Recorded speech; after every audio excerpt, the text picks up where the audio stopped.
حضرت ابو موسیٰ شیری رضی اللہ تعالیٰ عنہ سے مروی ہے کہ 3 آدمی ایسے ہیں جو دعا کرتے ہیں لیکن ان کی دعا قبول نہیں کی جاتی۔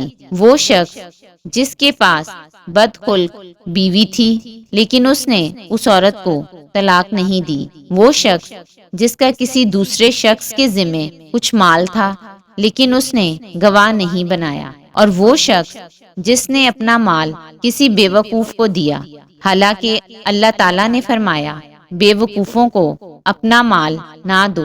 حضرت ابو عزینہ سقفی رضی اللہ تعالیٰ عنہ سے مروی ہے کہ رسول اللہ صلی اللہ علیہ وآلہ وسلم نے فرمایا تمہاری بہترین عورتیں وہ ہیں جو زیادہ محبت کرتی ہیں، زیادہ بچے جنتی ہیں، اتفاق کرنے والی اور غم گساری کرنے والی ہوں جب وہ اللہ سے ڈریں۔ اور تمہاری بدترین عورتیں وہ ہیں جو زیب و زینت اختیار کرنے والی اور تکبر کرنے والی ہوں، یہی عورتیں منافق ہیں۔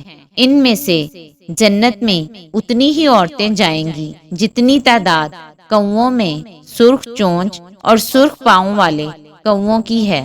حضرت زید بن ارقم رضی اللہ تعالیٰ عنہ سے مروی ہے کہ حضرت معاذ رضی اللہ تعالیٰ عنہ نے کہا اے اللہ کے رسول، اہل کتاب اپنے علماء اور پادریوں کو سجدہ کرتے ہیں، آپ کا کیا خیال ہے کہ ہم آپ کو سجدہ کریں؟